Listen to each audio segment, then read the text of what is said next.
영어를 잘 할 수 있으면 얼마나 좋을까. 우리 주의 많은 어른들의 바람입니다. 우리나라에서는 대학교 시험, 대학원 시험은 물론 회사 입사 시험, 하물며 승진 시험에서도 영어는 필수잖아요. 특히 요즘 국제화니 세계화니 하면서 영어를 잘 해야만 국제 경쟁력에서 이긴다고 사방에서 떠들어댑니다. 불안하죠. 영어가 필요하지 않은 곳이 하나도 없는 것 같습니다. 어른들은 어려서 영어를 가르치면 아이들이 빨리 그리고 쉽게 배울 거니까 하루라도 서둘러서 아이들에게 영어를 가르치자고 합니다. 그런데 과연 아이들은 더 빨리 배울까요? 너희들하고 유치원생들하고 똑같은 시간 동안 똑같이 영어를 배우기 시작한다면 누가 더 빨리 영어를 배울까? 저는 대학에 있을 때 수업 시간에 학생들에게 이렇게 물어봤었습니다. 그럼 학생들은 너무나 당연하게 저요 그렇게 대답을 했습니다. 오히려 유치원 아이들을 자기들하고 비교하는 저를 이상하게 생각했죠. 그런데 제가 유치원 부모님들에게 대개 자녀들하고 대학생들하고 똑같은 조건으로 영어를 배우기 시작한다면 누가 더 빨리 배울 것이냐 하고 물어보면 대부분의 학부모님들은 당신의 자녀들이 더 빨리 배울 것이라고 자신 있게 대답을 했습니다. 유치원 아이들이 어리니까 더 잘할 것이라는 거죠. 그런데 이제 제가 또 그러면 어머니하고 자녀하고 동시에 중국어를 배운다면 누가 더 빨리 배우겠느냐고 물으면 그때는 좀 갸우뚱하세요. 우리는 이제 우리 주위에서 이렇게 보면 외국에 갔다 온 아이들이 같이 갔다 온 부모님들보다 살고 온 나라의 언어를 더 자연스럽게 말하는 것을 보고 또 발음도 원어민처럼 하는 것을 보는 경우가 많습니다. 이런 경험적인 데이터를 보고 우리는 아이들이 외국어 습득에서 우세함을 보여주는 것 같다고 합니다. 그러나 우리가 반드시 기억해둬야 할 것이 있습니다. 한국에서 외국어를 배우는 것과 외국에 가서 그 나라에서 쓰는 언어를 배우는 것은 전혀 상황이 다르거든요. 제가 아이들을 데리고 미국 유학을 갔었는데요. 저는 하루 종일 미국에서 살면서 학교를 다니면서 Hi, bye 그 이야기만 하고 지내는 날이 많았습니다. 하루 종일 도서관에 앉아서 공부를 하거나 수업을 들어가는데 도서관에 들어갈 때도 학생증을 검사하는 사람에게 Hi 하면서 학생증을 보여주고 또 수업 시간에 가도 옆자리에 앉는 아이한테 Hi 하고 앉으면 되죠. 또 도서관에서 나올 때도 Bye 또 수업이 끝나면 Bye, see you again 이 정도 이야기만 하면 저는 편안하게 하루가 지나갔습니다. 그런데 초등학교, 중학교 다니던 저희 아이들은 너무나 절박한 상황에서 아주 고통스럽게 영어를 배워야만 했습니다. 학교에서 친구들이 하는 말을 알아듣지 못해서 다시 물어보면 친구들은 설명을 차근차근 어른들처럼 그렇게 해주는 것이 아니라 그냥 forget 하고 그냥 외면해버리기 때문에 아이들은 상처를 받거나 외톨이가 될 수밖에 없었습니다. 친구들과 어울려 살아가기 위해서는 저희 아이들은 하루라도 빨리 영어를 배울 수밖에 없는 처절한 처지에 놓였던 것입니다. 하루는 중학교에 다니던 첫아이가 집에 와서 엄마 개다리가 뭐야? 그렇게 저에게 물어봤습니다. 개다리? 누가 언제 그런 말을 했는데 영어에 개다리? 제가 그랬더니 아이가 하는 말이 체육 시간 끝나고 선생님이 아이들 보고 빨리 나가라고 하면서 개다리 here 그렇게 했다는 거예요. 그래서 제가 get hurry 인가 보다고 했더니 아이가 머리를 갸우뚱하면서 그렇지 않다는 듯이 하고 갔습니다. 며칠 후 아이는 개다리가 get out of here 라고 저에게 알려줬습니다. 저는 개다리를 모르고 hi, bye만 할 줄 알아도 학교를 잘 다녔지만 아이들은 일상의 용어를 모르고는 생활이 너무 힘들었습니다. 이러한 절실한 필요는 우리 아이들로 하여금 영어를 빨리 배우게 해줬습니다. 이러한 상황이 바로 제2 언어로서 영어를 배우는 그런 경우죠. 저는 집에 와도 다시 책과 씨름을 해야 하지 영어로 말을 할 기회가 거의 없었습니다.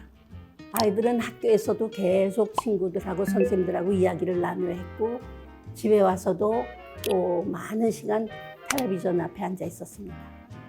즉, 저보다 영어의 입력이 훨씬 많았던 아이들의 회화 실력이 엄마보다 나아지는 것은 당연한 일이었죠. 그런데 한편 한국에서 영어를 배워야 하는 아이들에게는 그러한 절실한 동기가 없습니다. 대부분 어른들이 이 다음에 네가 영어가 꼭 필요하니까 배워야 된다 해서 배우는 경우가 태반이죠. 외국에서 살 때처럼 외국인을 만나서 쩔쩔매는 경험을 해본 적도 없고 외국에 나가서 영어 때문에 고생을 해본 것도 아니죠. 그저 한국에서 살고 있는 아이들에게는 그 나라에 살고 있는 아이들처럼 절실한 필요나 동기가 없습니다. 그렇기 때문에 어른과 똑같은 시간 동안 외국어로서 영어 교육을 받을 경우, 즉 입력이 동일하다면 추리력, 분석력, 기억력 이런 인지 능력이 더 발달한 어른들이 더 짧은 시간에 영어를 배울 수 있다는 그런 실제 연구가 많이 나와 있습니다.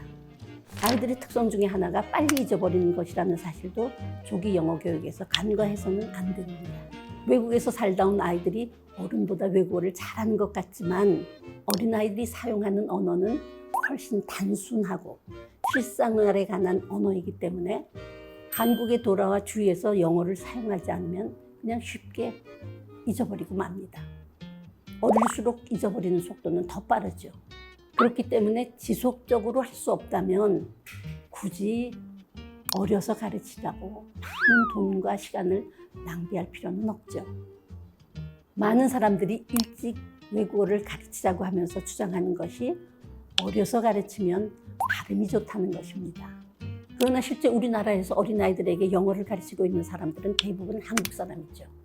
잘못된 발음을 어려서부터 가르친다면 그것은 오히려 가르치지 않은 것보다 더 나쁘다는 것도 생각해 봐야 합니다. 미국에 가기 전 저는 10여 년 동안 자신 있는 영어 선생님이었습니다. 그러나 미국 생활을 경험하고 돌아와서는 저는 절대로 다시 영어 선생을 할 수 없으리라고 생각했습니다. 아이들의 발음을 망치면 안 되니까요. 무조건 빨리 영어를 가르쳐야 한다는 사고는 위험합니다. 미국에서는 막대한 돈을 들여서 이민 온 아이들에게 이중 언어 교육 프로그램을 실시하고 있습니다. 그 근본 취지는 영어를 못하는 아이들에게 영어를 처음부터 가르치면 아이들의 사고 발달이 제대로 이루어지지 않는다는 것을 알기 때문이죠. 성급하게 영어부터 가르치기에 앞서서 각 나라에서 온 아이들이 자기의 모국어를 계속 사용하게 함으로써 사고력이 막 발달하고 있는 그 중요한 시기에 지속적으로 사고 발달이 이루어지게 해야 된다고 생각하기 때문이죠. 그래야 이 다음에 그 아이들이 고차원적인 사고를 제대로 할 수 있기 때문입니다. 아이들이 영어권에서 산다면 영어는 어차피 배우게 되지만 중요한 것은 아이들이 영어를 말할 때 그 속에 담아야 할 내용을 풍부하게 해줘야 하죠. 그래서 어린 시절에는 사고력을 길러주는 것이 외국어를 가르치는 것보다 더 중요합니다. 다른 나라 말을 잘하는 것이 자랑인 양 가르치는 것은 오히려 아이들로 하여금 그 아이들이 국제 무대에 나가서 열등감을 갖게 해줄 수도 있습니다.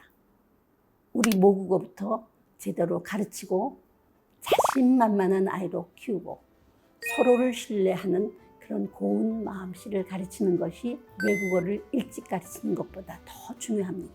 국제 경쟁에서 앞서기 위해서는 영어 실력이 아니라 뛰어난 산업 기술이고 우리나라에 있는 세계적인 예술가들도 영어가 아니라 그분들의 그 뛰어난 예술성으로 국제 무대에 한국을 올려놓고 있다는 것을 꼭 기억해야 할 것입니다.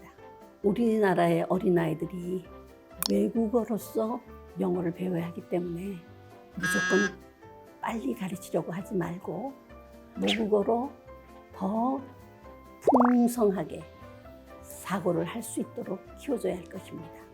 외국에서 살다가 온 제2 언어 습득을 생각하면서 어려서 빨리 배우면 더 잘할 것이라는 잘못된 생각은 접어두세요.